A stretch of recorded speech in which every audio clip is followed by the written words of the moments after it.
ቢምቢዋ ስትመጣ እኮ ሰዎች ያጨበጨቡላት እና አጨበጨቡልኝ ብላ ብትናገር ትርጉም የለውም። ሊያጨበጭቡላት ሳይሆን አንዳንዶቹ ሊገድሏት ነው። ስለዚህ የሚያጨበጭብልህን ሳይሆን የሚጠይቅህን ሰው ለምሳሌ ይሄን መንግስት የኛ መንግስት ቢሆን ቅድም አንተ እንዳልከው ምናምን እኔ እኮ የማልስማማባቸው ሀሳቦች ስላሉ ነው እኮ ጥዬ የወጣሁት። የተከበሩ አቶ ለማ መገርሳ እኮ የማይስማምባቸው ነገሮች ስላሉ ነው እኮ ጥለው የወጡት። ይሄንን መንግስት ከሚተቹ ዋነኞቹ መካከል እኮ ዊድን ዳት ያሉ ሰዎች ናቸው አይደል?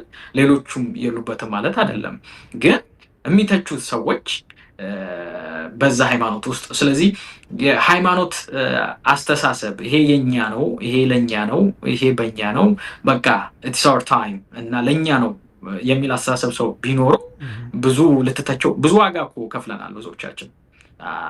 በሌላ ጊዜ ልናወራቸው የምንችላቸው ነገሮች ምናምን ይሆናሉ። ያንን ያደረገው ግን ምንድነው? እውነት ነው። በቃ ይሄ አካሄድ ጥሩ አይደለም። ምክንያቱም እየበረረ ያለ ሲኖትራክ እኮ ደስ የሚለው ሲሄድ አይደለም ሲቆም ነው። ምክንያቱም ካልቆመ ከጥቂት ደቂቃ በኋላ ገደል ውስጥ እንደሚገባ ምናምን ታውቃለህ ማለት ነው። ስለዚህ አካሄዱ ጥሩ አይደለም። መዳረሻችን ግልጽ መሆን አለበት። አንዳንድ ነገሮች ልክ አይደሉም፣ መጥራት አለባቸው። እንደዚህ መደረግ አለባቸው፣ እንደዚህ መሆን አለባቸው። አንዳንድ ሰዎች ዛሬ መተቸት የጀመርኩ ይመስላችኋል። እኔ ጠቅላይ ሚኒስትር አብይ አህመድ ከመጡ በኋላ ከእርካብና መንበር ከድርሰተቴን ሌሎቹን በነገራችን ላይ የሃይማኖትን መጽሐፍ ጽፈዋል እና እነሱን ሁሉ የማየት የመተቸት ሁሉ ድርጊትን አድርጌያለሁ በራሴ ማለት ነው። ሶ ፖይንቱ ምንድን ነው? በዚህ ፍሬምወርክ ውስጥ ነው መታየት ያለበት። ቅድም እንዳልከው ነው የሃይማኖት ላይ የሚደርስ ነገር መወገዝና መነወር አለበት የሚለው ነገር በደንብ አሁንም አስምሬ ደጋግሜ መናገር ፈልጋለሁ እና ልቤ ያለው ልክ እንደ ጉንዳኗ ነው። ይህን ታሪክ በደንብ መናገር ፈልጋለሁ። በተለይ ከኢትዮጵያ ኦርቶዶክስ ጋር በተገናኘ ነገር በደንብ አጽንኦት ሰጥቼ መናገር የምፈልገው አንድ ቤት እየተቃጠለ ጉንዳኖች እየሄዱ ነበር እና መንገድ ላይ ተገናኙ ከሌሎች እንስሳት ጋር። ወዴት እየሄዳችሁ ነው? የአከሌ ቤት ተቃጥሎ እየሄድን ነው ወደዛ። እና ምን ይዛችኋል? እሳቱን ማጥፊያ ኬሚካል ነገር ይዛችኋል፣ ውሃ ነገር ይዛችኋል፣ አፈር ነገር ይዛችኋል፣ ቅጠል ነገር ይዛችኋል፣ የሆነ የሚረጭ ነገር የሆነ ነገር እንትን እሳቱን የሚያጠፋ ነገር ምን አላችሁ ምናምን ተብለው ተጠየቁ እና ጉንዳኖቹ የመለሱት መልስ ነው ልቤን የሚነካው። ያንንም ነው ማለት የምፈልገው። አይ ምንም አልያዝንም፣ ነገር ግን በመጨረሻ ግን ስንጠየቅ ከተቃጠለው ቤት ጋር ልባችን እንደነበረ እንዲያውቁልን ስለምንፈልግ ነው እንጂ ምንም የለንም አሉና እንደሱ ነው። ምንም ማድረግ ላልችል እችላለሁ፣ ግን ልቤ ከቤተክርስቲያኗ እና ከምዕመኗ ጋር እንዳለ እኔም በዚሁ አጋጣሚ መግለጽ እፈልጋለሁ ማለት ነው። ያመኛል በኢትዮጵያ ኦርቶዶክስ ቤተክርስቲያን ላይ በሚሆነው ነገር ላይ። ምክንያቱም እኔ እናቴ የኢትዮጵያ ኦርቶዶክስ እምነት ተከታይ ናት። እሷ ላይ የሚሆነው ነገር ነው ሌሎቹ ምዕመኖቹ ጋር የሚሆነው ብዬ ነው የማስበው እና እሱን ማውገዝ አለብኝ ብዬ ነው የማስበው። ስለዚህ የሚሆነው ግን ናሬሽን አብሮት አለ፣ ከበስተጀርባው ንግግሮች አሉ። አሁንም በየቸርች ውስጥ የሚነገሩት ንግግሮች ናቸው ባይዘ ዛሬ አደባባይ ላይ የወጡት። ይህንትን መንፈስ እነሱ ነገሮች በደንብ ገባ ብለን እንድናያቸው ፈልጋለሁ። ምክንያቱም አሁን እኔ እናንተ የምናወራውን አውድ ቅድም ነፍሳት ዳኑ የሚለውን ቋንቋ ጥሩ ምሳሌ ነው ያነሳው። ምናልባት ይህን የሚመለከቱ ሰዎች የእምነቱ ተከታይ ላልሆኑ በርካታ ሰዎች ምን ማለታቸው ነው የሚለው ፐዝል ያደርጋቸዋል ብዬ አስባለሁ እና እኔ መንግስት የሚሆነውን ነገር ሳይ በቤተ እምነቶቻችን የሚጸለዩ ጸሎቶች፣ የሚሰጡ ትምህርቶች እግር አውጥተው አሁን በተግባር እየተተገበሩ እንደሆነ ይሰማኛል እና አድራሻቸው ወደ ሰማይ መሆን ሲገባው ወደ ጎን ወደ ምድር ሄደው ሰው ቤት እያጸዱ እንደሆነ ነው የሚሰማኝና እነኚህ መሪዎች ራሳቸውን የዚህ እምነት ተከታይ ነኝ ማለታቸው አይመስለኝም። በእኔ እምነት ችግሩ የትኛውም እምነት ሊከተሉ ይችላሉ። ችግሩ ግን በመንግስት ስራ ውስጥ ያንን ነገር ማስገባታቸው፣ በመንግስት ውሳኔ ውስጥ ያንን ነገር ኦፍኮርስ አሁን እኔ እምነቴ ስናገር ካንተ ጋር የምናገርበት ማነር እምነቴ ነው ያንን የሚገድበው። ዓለምን የምመለከትበት መነጽር ወይም ወርልድ ቪው ንጽረተ ዓለሜ ከእምነቴ የሚመነጭ ነው። ይህን ምንም ላደርግ አልችልም። ዳይኮቶማ አድርጌ ቤተክርስቲያን ስሄድ ብቻ አማኝ፣ እዚህ ስቀመጥ ደግሞ ሌላ ሰው ልሆን አልችልም። በቃ ይሄ እኔ የሆንኩት ማንነቴ ነው። በእንደዛ መልኩ ሳይሆን እነኚህ መሪዎች በህግ መወሰን የሚገባቸውን ጉዳይ እምነታቸውን ይዘው ጣልቃ ሲገቡ እናገኛለን። ለምሳሌ የሆነ ቅርብ ጊዜ ትግራዩ ጦርነት ጋር በተያዘ የምታስታውሰው የአቦይ ስብሃት መለቀቅ ጋር አቦይ ስብሃትን እድሜያቸው ስለገፋ ለቀቅኳቸው ቢሉ ጠቅላይ ሚኒስትሩ መብታቸው ነው። ሲጀምር ማንም አይጠይቃቸውም። ግን ጠቅላይ ሚኒስትሩ የሰጡት መልስ እኛም እኮ የሚጠይቀን አለ ምን ነገር አነሱ። ምን ማለታቸው እንደሆነ ከዛ በኋላ ረዘም ያለ ጊዜ ተከታትለን እኔ በደንብ ተከታትዬ ለመረዳት ሞክሬያለሁ። ምን ለማለት ነው የፈለጉት? ማለት በቀጥታ ይቅርበሉ የሚለውን ወይም ደግሞ ስጸልይ እግዚአብሔር ይወቅሰኛል የሚል ይሁን አዛውንት አስረ ሚሊዮን አይ ዶንት ኖ ምን ማለት እንደፈለጉ ኤግዛክትሊ። ግን እዛ ጋር ግን እኛም ይጠይቀናል ሲሉ የሌላ ሀገር መንግስት ወይም ሌላ ሰው ጠይቋቸው እንዳልሆነ ግን ግልጽ ነው። የህግ አግባብና ስርዓትን ፈቅዶላቸው እንዳልሆነ ግልጽ ነው። ምናልባት አይምሮስ ደግሜ ጠቅላይ ሚኒስትሩን መጠይቃቸው ቀደም አንተ እምነታቸውን መጠየቅ ተገቢ አይደለም ብላል። እኔ ግን ነፃነቴን ልጠቀምና እምነታቸውን ጥያቄ ውስጥ ከተታለሁ። የአቦይ ስብሃት እድሜ አዛውንትነት የሚጠይቃቸው ካለ የጋሽ ታዲዮስን እድሜና አዛውንትነት የሚጠይቃቸው አካል የለም ወይ የሚል ነገር ማለት እንትኑ ሚዛኑ ሰባራ ስለሚሆንብኝ ነው። ኦፍ ኮርስ ክሌም አድርጓል የዚህ እምነት ተከታይ ነኝ ብለዋል። ግን የዛ እምነት ውስጥ መከተል ግን እንደዚህ ያለ ሰባራ ሚዛን ይዘህ እንድትሄድ ይፈቅድልሃል ወይ የሚል ደግሞ ጥያቄ ያነሳለሁና አቦይ ስብሃትን በፊዚካል በሆነ በመንግስት አስተዳደር ውስጥ ገብተው ብዙ ጥፋት አጥፍተዋል ብለው ሲወቀሱ የኖሩ ሰው ናቸው። ምናልባት እድሜያቸው ከገፋ በኋላ እሳቸውን ማሰርም አለማሰርም በኢትዮጵያ ፖለቲካ ውስጥ ሲምቦሊካል ካልሆነ በስተቀር ፕራክቲካል የሚያመጣው ለውጥ ላይኖር ይችል ይሆናል። ጋሽ ታዲዮስ የመንግስት ስልጣን ያልነበራቸው የታሪክ ጸሐፊና ጋዜጠኛ የነበሩ ሰው ናቸው። ያመኑበትን ሐሳብ ነው የተናገሩት። ካስጠየቀም ደግሞ ይሄን ያህል ዓመት በጥፋቶ ተፈርዶበታል ብሎ ልትቀጣቸው ትችል ይሆናል አስፈላጊ ከሆነና እንደው በህግ ሂደቱ አሳማኝ ከሆነ ማለት ነው። ግን ለአቦይ ስብሃት የሚጠይቀኝ አካል አለ ያሉት ጠቅላይ ሚኒስትር ለጋሽ ታዲዮስ የሚጠይቃቸው የለም ወይ የሚል ነገር አይምሮ ውስጥ ይፈጠራል። ሌላኛው ፕራክቲካሉ ነገር ስንመለከት እምነቱን ይዘውት ይመጣሉ። ከእንደገና ከእምነት ውስጥ ያሉ ሰዎች ደግሞ ወጥተው አደባባይ ይናገራሉ። ምናልባት ብዙ ሰው ካላወቃቸው ደግሜ ላስተዋወቅ። አሁን ጋሽ በቀለ ወልደ ኪዳን በሆነ ኢንተርቪው ሚዲያ ላይ አደባባይ ላይ ወጥተው ቤተ መንግስት እየሄድን ላለፉት 8 ዓመታት እንጸልያለን ጠቅላይ ሚኒስትሩ እግራችንን ያጥባሉ ብለው ማንም ሰው መሳሪያ አልደቀነባቸውም። ራሳቸው ናቸው የተናገሩት። አሁን ጠቅላይ ሚኒስትሩ የወንጌል አማኝ መሆናቸው አይደለም ችግሩ። ቤተ መንግስት ግን የገቡት የወንጌል አማኝ ቄስ ወይም ደግሞ ፓስተር ሆነው አይደለም። የኢትዮጵያ መንግስት ጠቅላይ ሚኒስትር ሆነው ነው የገቡት። ስለዚህ በዛ ቢሮ ውስጥ የሚሰሩት በሙሉ ከመንግስት ጋር የተገናኘ ነው መሆን ያለበት።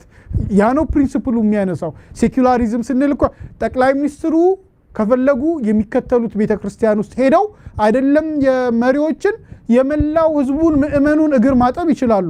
ያ መብታቸው ነው፣ የግል እምነታቸው ነው። የኢትዮጵያ መንግስት ቤተ መንግስት ውስጥ የተቀመጡት ግን የኢትዮጵያን መንግስት ወክለው እንጂ የሆነን እምነት ወክለው አይደለም። ስለዚህ በዛ ቤተ መንግስት ውስጥ የሚያደርጉት እያንዳንዱ ነገር ሲምቦሊክ አለው፣ ምልክት አለው፣ ትርጉም አለው፣ የሚሰጠው ነገር አለ። ለምሳሌ በኃይለ ሥላሴ ግቢ ገብርኤል ቤተ መንግስቱ ውስጥ ተካቶ ሲሆን ትርጉም እኮ አለው አይደለም? የሆነ የሚሰጥህ መልእክት አለው። ያንን ልክ አይደለም ቤተ እምነትና ቤተ መንግስት መቀላቀል የለበትም ብለህ የወቀስክ ሰውዬ የሌላ ቤተ እምነት ሰዎች አምጥተህ እግር ስታጠብ ትህትናው ጥሩ ሆኖ ሳለ ግን ይሄ ስልጣንን አቢዩዝ ማድረግ አይደለም ወይ? ያለ ቦታ ማድረግ አይደለም ወይ? ያንን ተመሳሳይ ድርጊት ቤተ መንግስት ሳይሆን የቤተ እምነቱ የሚደረግበት ቦታ ላይ ኦር ደግሞ የግል መኖሪያ ቤት ላይ ሄደህ ልታድርገው ትችላለህ። ይህንን ያነሳሁት ምናልባት ጥቃቅን ነገር ሊሆን ይችላል እያነሳሁ ያለሁት፣ ግን ያነሳሁት ለምንድን ነው ሰዎች የጴንጤ መንግስት እንዲሉ ያስባላቸው የተወሰኑትን አንሳል ተርሚኖሎጂዎቹ ምናምን እንዳሉት ሆኖ ድርጊቶቹስ የእምነቱ ተከታዮች ወጥተው የሚናገሩት ነገር በጦርነት ወቅት ላይ ወጥተው ትንቢት ይሳካልሃል ይከናወንልሃል የሚሉት ነገር አደባባይ ላይ ወጥተው ለምሳሌ አስታውሳለሁ የካዛንቺስ አካባቢ በልማት ሲፈርስ ልማት አስፈላጊ ሊሆን ይችላል። ልማቱን ሳይሆን ብዙ ሰው ቅር የተሰኘው ድንገት በአንድ ጀንበር በ2 ሳምንት በ3 ሳምንት ከ40 ዓመት ከኖርክበት መንደር ስትነቀል በቂ ዝግጅት ሳታደርግ የኢንሂውመን ነው፣ ሰብአዊነት የጎደለው ነው፣ ትህትና የጎደለው ነው የሚል ነገር ነው ተነስቶ አብዛኛው ትችት። ከእንደገና የንግድ ሰፈር ነው የፈረሰው። እሱን እንደው ለኢኮኖሚስቶቹ ልተወውና እንደው ከዚህ አሁን እያነሳን ካለ ነው ከእምነት አንፃር ይነሳል። ይህንን ግን ስብከት ቸርች ውስጥ ደግሞ ትሰማዋለህ። ምንም የጠንቋይን ሰፈር ልክ ድህነትን ከመናፍስት ጋር የማዛመድና ጠንቋይን ጠቅላይ ሚኒስትሩ ይሄ መንግስት አጸዳ ድህነት ጋር አብሮ ያለ የድህነት መንፈስን አሁን አንዳንዱ ለጠቅላይ ሚኒስትሩ ቀረብ ብለው በተለያየ መንገድ የሚሰሩ ሰዎች ሊትራሊ ድህነት ሰይጣን ነው ብለው የሚሰብኩ ሰዎች ሁሉ ጭምር ናቸው። ወይም ደግሞ አሁን ስማቸው መጥራት አስፈላጊ አይደለም፣ ሰው ያውቃቸዋል በደንብና እንዲህ ብለው የሚሰብኩ ሰዎች አደባባይ ላይ ስለሚታዩ ድህነት ሰይጣን ነው ሲባል ቸርች ውስጥ ሰምተህ በአደባባይ መንግስት ወጥቶ እነኛን የድሃ ቤቶች ሲያፈርሳቸው ሰው ሪሌሽን ይፈጥራል አይደለም፣ ኮሪሌት ያደርገዋልና ኦኬ ይሄ ቸርች የተሰበከው ስብከት ማጭድ ይዞ መዶሻ ይዞ መጥቶ ቤቴን እያፈረሰብኝ ነው፣ ስለዚህ ይሄ የነከሊ መንግስት ነው የሚል ፍረጃ ያመጣል። እንደነጋሽ በቄ ደግሞ አደባባይ ላይ ወጥቶ አዎ የኛ መንግስት ነው አይነት የሚመስል ቃለ መጠይቆችን ስትሰማ ደግሞ ያንን ነገር እያጸና ይመጣልና ከዛ አንፃር ስለሚነሳ በትክክል ይሄ ሪፕሬዘንቴሽን ተገቢ ነው? መንግስት አካሄዱ ትክክል ነው? ዮኒ ምንድነው ያንተ እይታ? ተገቢ ጥያቄ ነው ጴጥሮስ የምታነሳው። ምላሾቻችን ብዙ ሰው ላያረካ እንደሚችል ገምታለሁ። እኔ የልቤንም ሐዘን ቁጭትም እና ተስፋ ምኞትም ሁሉ ነው ልናገር የምወደው ማለት ነው። ከአንድ ወዳጄ ጋር እናወራ ነበር። የዚህ ቤት ችግር ሁለት ነገር ነው እንላለን። አንድም ሲኒየር ያለመኖር ብለን እንነጋገራለን። ብዙ ሲኒየር ሰዎች የሉም። ኦፍኮርስ ብዙ ሲኒየር ሰዎች የሉም። ስለዚህ ሲኒየር ደግሞ ብዙ ነገር ነው። የእድሜ ቆይታ ብቻ ሳይሆን ኤክስፒሪየንስ አለ፣ ኖሌጅ አለ፣ በጣም ብዙ ነገሮች አሉ እና ያንን ቤት ሊያቆም የሚችል ሀገርን ደግሞ በተለይ ሊያቆም ሊመራ ሊያስተዳድር የሚችለው ከአንተ በፊት የነበሩ ሰዎች ብዙ ነገር አንተ ቦታውን ብትይዘው የሚያውቁ ብዙ ነገር ምናምን ያሉ ሰዎች አሉና ሁለት ነገሮች እናነሳ ነበር። ይሄ ቤት አንድም የሲኒየር ችግር አለበት፣ ሁለትም ደግሞ የአንድ ሃይማኖት ቤት ሆነ ብለን እንነጋገር ነበር። ይህንን ማውራው ወዳጄ የሌላ እምነት ተከታይ ነው ማለት ነው። ነገር ግን ምንድነው ለጠቅላይ ሚኒስትሩ አይነግሯቸውም። ገባ? ዝም ብሎ ነው የሚያጨበጭቡት፣ ዝም ብለው በወዳቸው ነው የሚያሙት። ዋው በጣም የዛሬው ንግግር በጣም አስደናቂ ነበር፣ ዋው አሜዚንግ ምናምን እያሉ ምንድነው ፈላስፎች ምን ይላሉ? the wind of the palace is always shows green ይባላል እና ሁልጊዜ የሚያሳየው አረንጓዴ ሁልጊዜ ለምለም ነገር እንደሆነ ነው የሚያስቡት። መሆን የለበትም፣ ምንም ጥርጥር የለውም፣ መሆን የለበትም። ግን ምንድነው ሁሉም ነገር እኮ አይወራም። ጋሽ ብቄንም ስታይ ቢሆንም እንኳን ምንም አስፈላጊ እኮ አይደለም እንደዚህ ብሎ መናገር አደባባይ ላይ ራሱ ማለት ነው። ከሆነ ራሱ የሆነ ሆኖ ግን ምንድነው ብዙ የምታዝንበት ነገር እኮ አለ። መጽሐፍ ቅዱስ የምትከተል ከሆነ የሃይማኖት ደግሞ ሰው ከሆንክ የምር ሃይማኖት ሰው ነው መሆን ያለብህ። ነገር ግን አንዴ ብሔራዊ ቲያትር ንግግር ልናደርግ እንደዚህ ተጋብዘን እኔና የቲም ነበረች፣ ሌሎችም ሰዎች ነበሩ። የት ነበርሽ ንጉሴ? በጣም ቆንጆ ንግግር ተናግራለች። ምናለች? ፖለቲከኞች የእግዚአብሔርንም ቃል ቢናገሩ ፖለቲከኛ መሆናቸውን አትርሱ ብላለች። እና በቅርብ ቀን አንድ አርቲክል ጽፌ ነበረ የፖለቲከኞቹ እግዚአብሔር አይደለም በሚል እና እግዚአብሔር በተለይ ደግሞ የመጽሐፍ ቅዱሱ እግዚአብሔር በተለይ በክርስቶስ ኢየሱስ ራሱን የገለጠው እግዚአብሔር በተለይም ደግሞ በመጽሐፍ ቅዱስ የተገለጠው እግዚአብሔር ምን አይነት እግዚአብሔር እንደሆነ በደንብ እናውቃለን። ለድሆች የሚራራ የሚቆረስ አይደለ፣ አንዱን ለመፈለግ ምን ያክል እንደሚሄድ አምላክ እንዴት ሰው እንደሆነ። ስለዚህ ለድሆች የምታደርገው፣ ለተጨቆኑ የምታደርገው፣ ለተገፉ የምታደርገው፣ ለተጎዱ የምታደርገው ነገር ነው እኮ ሃይማኖተኛ መሆንን የሚናገረው። ለምሳሌ አጼዎቹ እንደዛ ነበሩ ብለን እንወቅሳለን፣ ወይም ሰዎች ይወቅሷቸዋል። ደርግም ሃይማኖት የለውም ብለን እንናገራለን አይደለ? ሃይማኖት የለሽ ነው ርዕዮተ ዓለሙ እንደሱ፣ ከዛም ደም በደም ያደረገው ለዛ ነው ቀይ ሽብር ገለመሌ ምናምን እንላለን። ማለት የሚጠይቀው አካል የለም፣ የሚገዛለት ነገር የለም፣ ሁሉ ነገር እዚህ ነው የሚያልቀው፣ ርዕዮተ ዓለሙ ወርልድ ቪው እንደዛ ስለነበረ ነው ምናምን ብላ ኤክስኪውዝ ልሰጥ ትችላለህ። በኢህአዴግ ጊዜም እንደሱ ብዙ ሃይማኖቱ ኦፍኮርስ ከተቀበሩበት አንጻር ስንመለከት ጠቅላይ ሚኒስትር መለስ የኦርቶዶክስ እምነት ተከታይ እንደሆኑ እናውቃለን ማለት ነው። ሌሎችም ሰዎች እንደሱ ከዛ አሁን ስትመጣ ጠቅላይ ሚኒስትር ኃይለማርያም በነበሩበት ጊዜ ታውቃለህ፣ አሁን የሚያደርጉትን ነገር ምናምን ታውቃለህ። እና ሰው ሃይማኖተኛ ደግሞ ከሆነ የእውነት ሃይማኖተኛ ደግሞ መሆን ይጠበቅብሃል።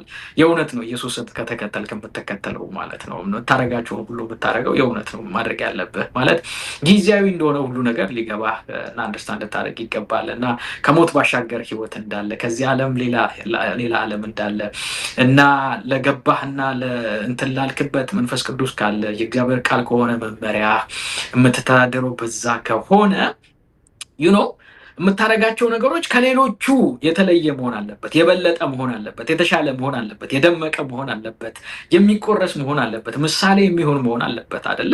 ከመሩ አይቀር እንደሱ ብቻ ሃይማኖተኛም ከሆኑ አይቀር እንደዚህ ነው። ብርሃናችሁ በሰው ሁሉ ፊት ያብራ ተብሎ የተጻፈው አይደለ? የሞት ሽታ እና የህይወት ሽታ እንድንሆን አይደለ የተጠራ ነው። ለሚድኑት እንደሱ ነው ተብሎ የተጻፈው እና ክርስቲያን መሆን የሚያስታውቀው እኮ በንግግርህ አይደለም እኮ። ንግግርህ ይገልጣል ተብለዋል በእርግጥ ቅዱስ ጴጥሮስ።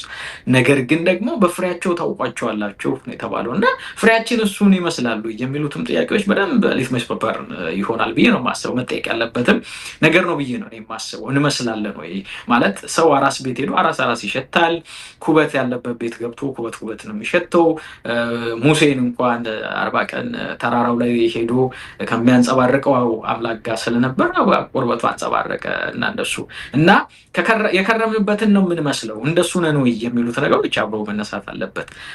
ሁለተኛ ላይ መልእክቶቻችን በቤተክርስቲያን በየመንገዱ ምናምን የሚደረጉ አብረን የምናዝንባቸው ነገሮች ናቸው። እኔ እንኳን ተስፋ ነበረኝ ካውንስሉ ሲመጣ ይስተካከላል የሚል። አሁን በቅርብ ጊዜ ኢትዮጵያ ቃለ ሕይወት ቤተክርስቲያን እያደረገች ያለችውን ኢትዮጵያ መካነ ኢየሱስ እያደረገች ያለችውን ነገር ምናምን እሱ ነበር ተስፋችን። እኔ ካውንስሉም ሲቋቋም እንደሱ ይደረጋል። በእርግጥ ፕራይም ሚኒስትሩም ተናግረው ነበር አንድ ወቅት እንደዚህ ቁጭ ብለን ምሳ አይ ቲንክ የበላን በነበረበት ሰዓት ላይ ከሌ ብለው ስማቸውን ጠቅሰው አሁን ላይ አሉ የሚባሉ የሐሰተኛ መምህራን ነቢያቶች ናቸው እና እኔ እዚህ እስካለው ድረስ እነዚህ ሰዎች አይቀጥሉም ብለውን ነበር። እሱንም ተስፋ አድርገን ነበር። ግን እንደሱ ሲሆን አትመለከትም ማለት ነው። ኦፍኮርስ እነ ማካቬሊ የሚናገሩት በርካታ ነገሮች አሉ። በነገራችን ላይ የመጀመሪያ ጊዜ የሆነ ነገር መልካም ሆነ መታየት አለብህ። መልካም ነገር ማድረግ አለብህ። የሆነ ነገር ኦን እስከምታደርግ ፓወር ኦን እስከምታደርግ መደላደልን ከዛም በኋላ you have to learn how to not be good ይላሉ። ፓወርን ሰስቴን ማድረግ የምትችለው መያዝ የምትችለው በዛ መቆየት የምትችለው እንደሱ በማድረግ ነው። ኦፍኮርስ ከሚወደድ ይልቅ ደግሞ የሚፈራ ይሻላል የሚል በርካታ ነገር ያነሳል ፕሪንስ ላይ። ሶስት ብዙ አንገባ። የሆነ ሆኖ አንዳንድ ሰዎችም እኮ ሲመጡ እኮ በምሪት ነው እኮ አይደለ? ሌላ ጊዜ ልናወራቸው እንችላለን። በርካታ መልእክቶች እግዚአብሔር እንደዚህ ያለኝ፣ እግዚአብሔር እንደዚህ ተናገረኝ፣ እግዚአብሔር እንደዚህ ነው ምናምን የሚባል ነገር እኮ ሰምቻለሁ። ስለዚህ በኢትዮጵያ ፖለቲክስ ውስጥ አሁን ኢትዮጵያ ለሆነችው ሁሉ እኮ ሁሉ የተወሰኑትን የነቢያቱ ንግግር እና ሐሰተኝነት ከእግዚአብሔር ያልሆነ ነገር በትክክለኛ በቀጥተኛ ያነሳቸውን ፖይንቶች ኢፌክቱን እንመለከታለን።